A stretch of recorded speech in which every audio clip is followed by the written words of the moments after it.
All right, hi. So my presentation today is going to be on my integration of Gestalt therapy in postmodern approaches. I'm going to be taking a school counseling perspective because I'm on the school counseling track. And so that means that I'm going to be taking these theories and applying them a little bit to specifically adolescents. I want to work with probably high schoolers, maybe middle schoolers. So that's how I'm going to organize kind of some of my ideas. I'm going to start with presenting each theory, kind of a little bit of an overview, what I like about the theories, what is salient about the theories, and then I'm going to be discussing how they kind of combine, maybe areas where they don't combine as well. Then I'm going to talk about multicultural issues related to these theories, and finally I'm going to get some consultation from my colleagues. So we're going to start with Gestalt therapy. This really stood out to me in the readings, even though we didn't do a theory brief on it. And the goal of Gestalt therapy is increasing awareness. The textbook lists some of the examples of awareness as self-acceptance, knowledge of the environment, and responsibility for choices. I think self-acceptance is huge when talking about teenagers who might be hypercritical of themselves or worried that everyone is watching them and judging them. Fostering some level of self-acceptance is going to probably benefit them. Responsibility for choices is another thing. Not only are we asking adolescents very soon to make huge choices about adulthood, like going to college, career, but also they're making choices every day in school, at home, and learning to be responsible for those. I think that's probably really beneficial for adolescents.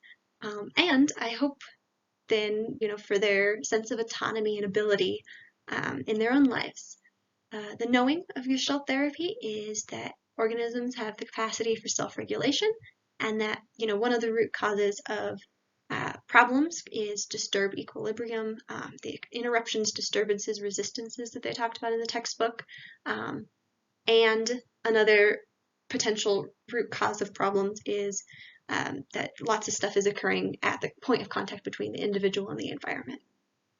Gestalt therapy has the paradoxical theory of change, which is change occurs more from being ourselves than from trying to be something else, or that that provides more of an opportunity for change if you are yourself. And so that gets back to that self-acceptance thing.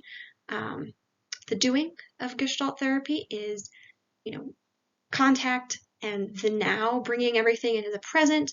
How are you thinking, feeling, sensing right now in this moment? I really like that. I really like bringing everything into the present. I'm autistic, and so it's nice to kind of be very direct and immediate and present focused, and not say the things that are unspoken. Dr. Roper, shout out Dr. Roper, gave me a book to read over the break about interpersonal process theory, and I think that also really appeals to me, but that's an aside.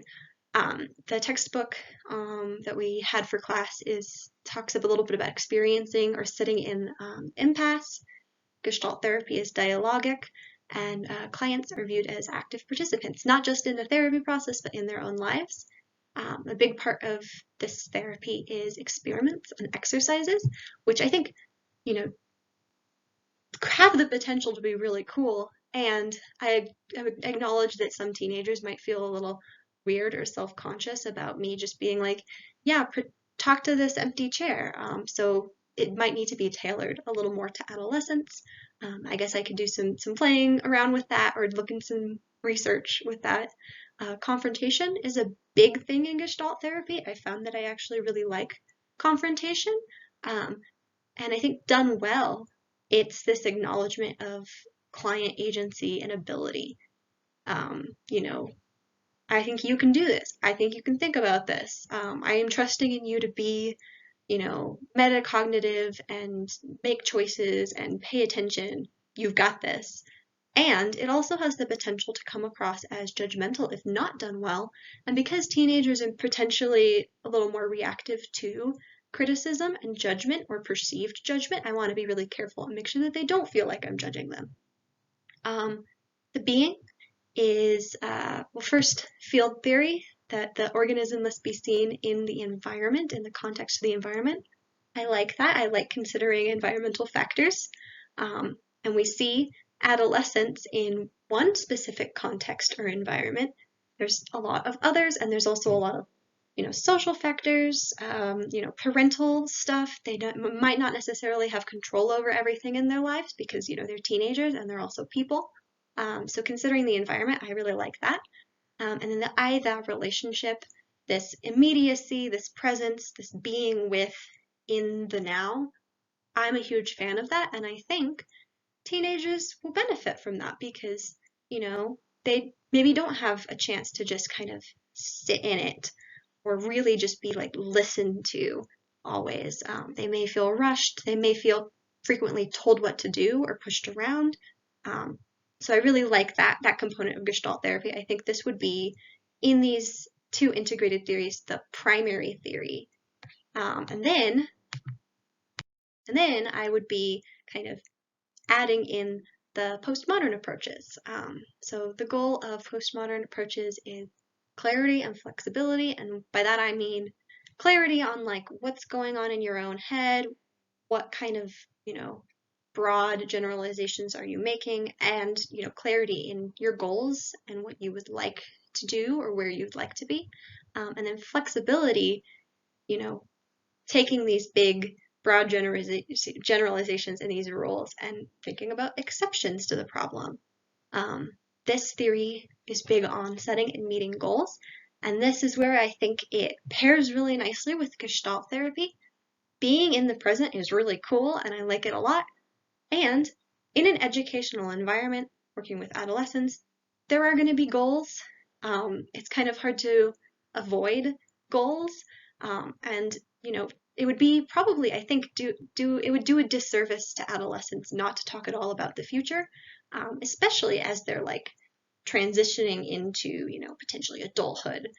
To just kind of ignore that and only talk about the now, that doesn't necessarily serve them very well.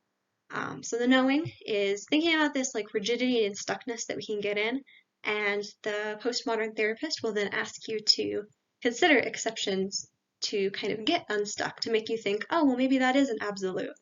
Um, the problem is the problem. I really like this kind of externalizing dialogue. I think teenagers, again, have the potential to be egocentric, to only think about themselves or to think that their problems are unique to them. And I think from my own experience, paired with that, with this idea of, oh, I'm the only one who feels like that, comes potentially this feeling of like, well, maybe I'm the problem because nobody else is struggling. So I like the idea of kind of externalizing that and saying, well, no, I'm not the problem. Postmodern approaches honor clients' realities and acknowledge that everyone has a storied life. Part of the doing is solutions-focused brief therapy. I think this has the potential to be really helpful in a school counseling office where you might not get 16 sessions to just sit with someone. You may be asked to, come up with goals, make solutions, by administration, by teachers, by parents, by students. The other parts of the doing are this questioning, narrative therapy, which I also really like, externalizing dialogue. We talked a little bit about that. I am not the problem. The being is also the questioning. Not Gestalt. Postmodern approaches kind of have their own specific way of questioning, and the practitioner is being very intentional with their questions. And I like this idea of it's generating experience for the client, not gathering information. So I'm not interrogating my students, hopefully. I'm asking these questions as almost challenging or as kind of a prompt to think like, hey, wait a minute, I haven't considered it from this angle. So it's very intentional. A big part of this theory is collaboration. I like that. I like the idea of working with the client. We've talked a lot about walking alongside. And then fostering this respectful curiosity. I think that's very powerful, especially with adolescents, because they may sometimes feel like nobody gets me or nobody wants to pay attention to me, and it might be really impactful for them to have an adult sit down and be like, I really want to know about you and your perspective. So then I want to talk a little bit about commonalities, and this is like what I perceive as commonalities, just kind of how I'm piecing these two together. So it's a little bit opinion-based. But the first thing that I think they have in common is metacognition. They both foster metacognition. In Gestalt, it's this gaining awareness of yourself, of the environment, thinking critically about that. And in the postmodern approaches, it's thinking about these patterns that you might be stuck in and getting unstuck by coming up with exceptions.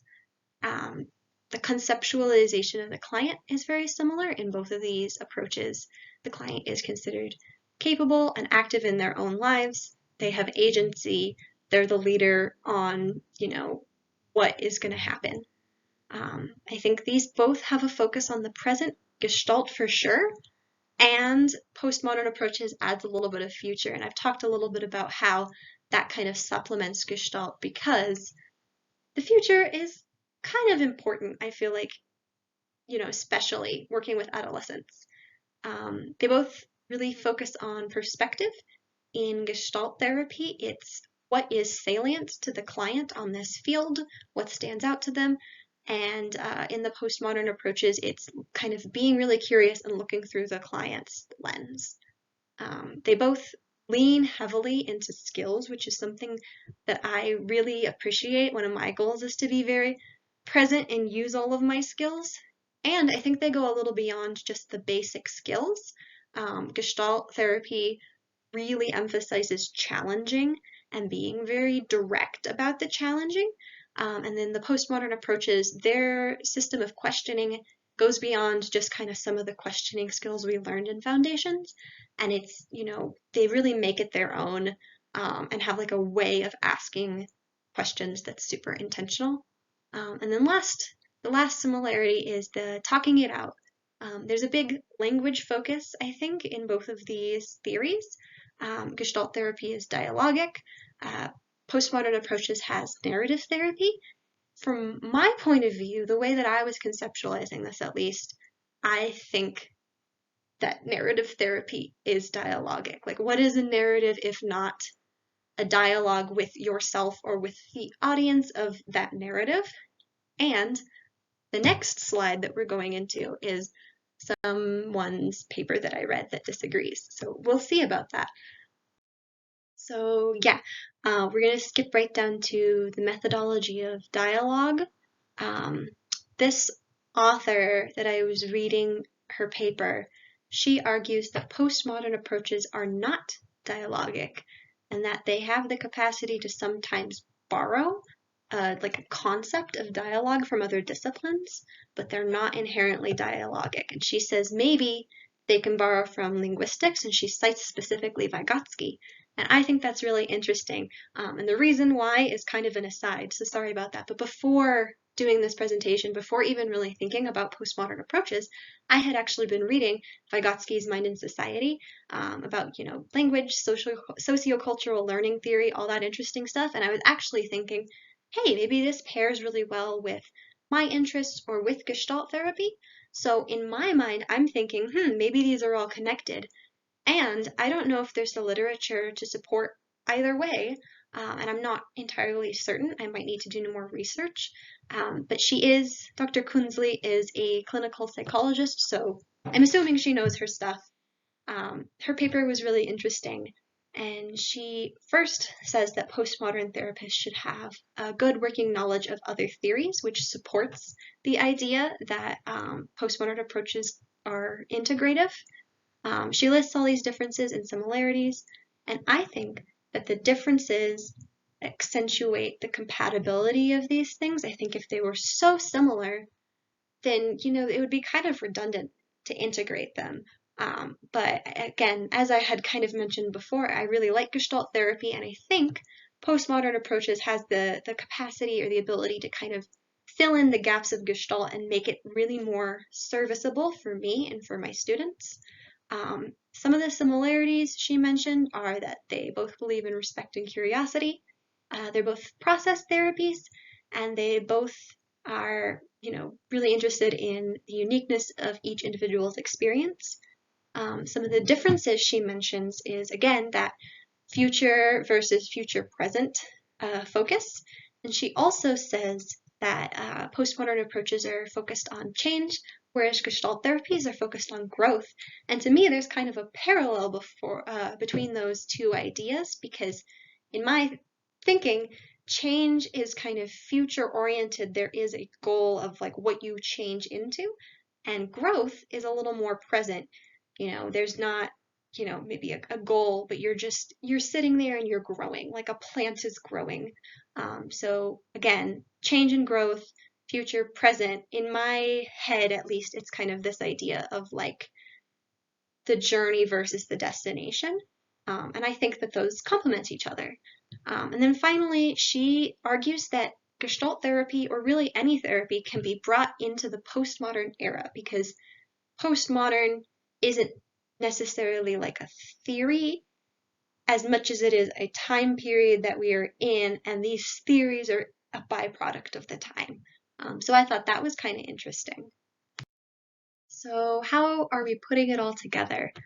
We've talked a little bit about how these theories might be compatible, and there might also be places where they don't line up super great, and there might be instances where neither of them are helpful for a client. And so I want to remember these most important things as I'm attempting to integrate these theories. I want to be present. I want to respect client autonomy and differences, and I want to always be willing to learn and observe. These are the things that I think, above everything else, these theories have in common.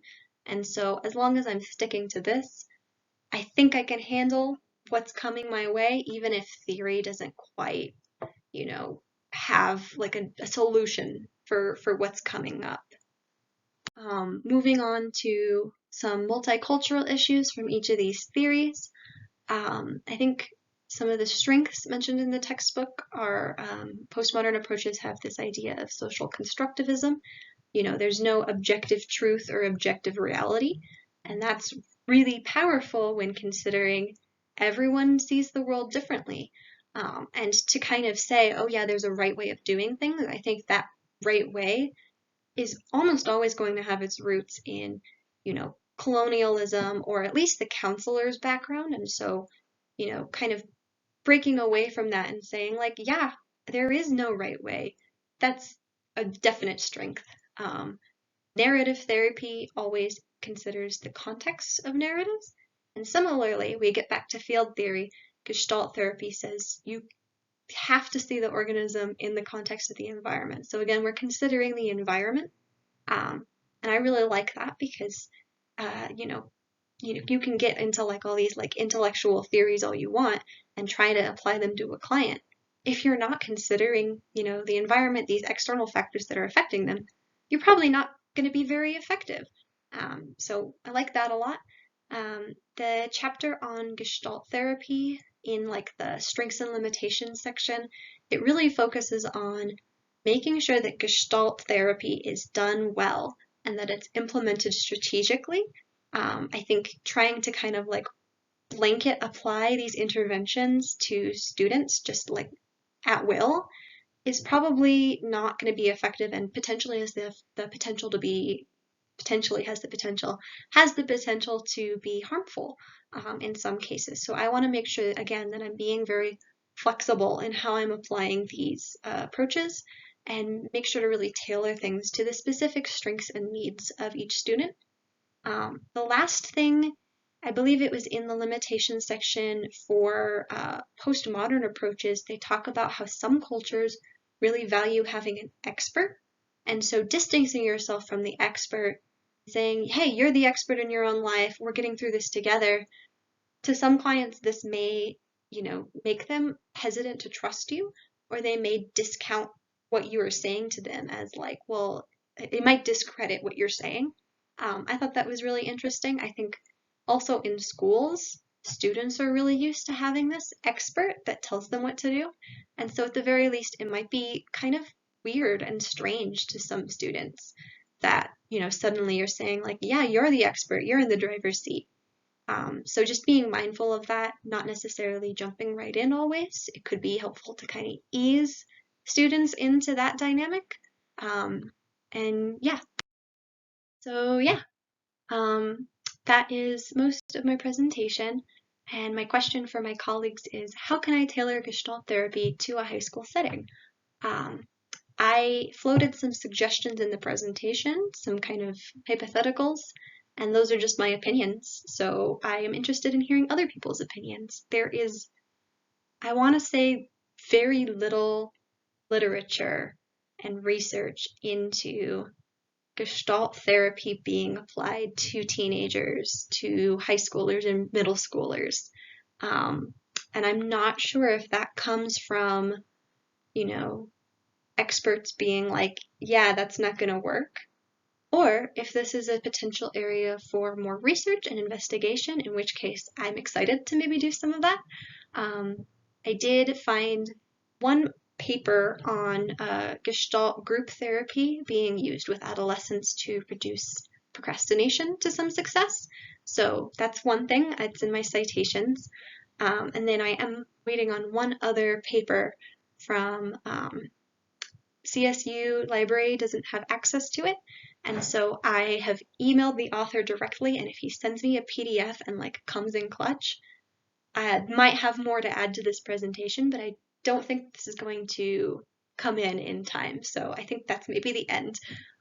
Thank you all for watching my presentation, and I really enjoyed being in class with all of you. I know not everyone's going to read the presentation, but yeah, it's been a blast. So I'll see y'all around. Bye.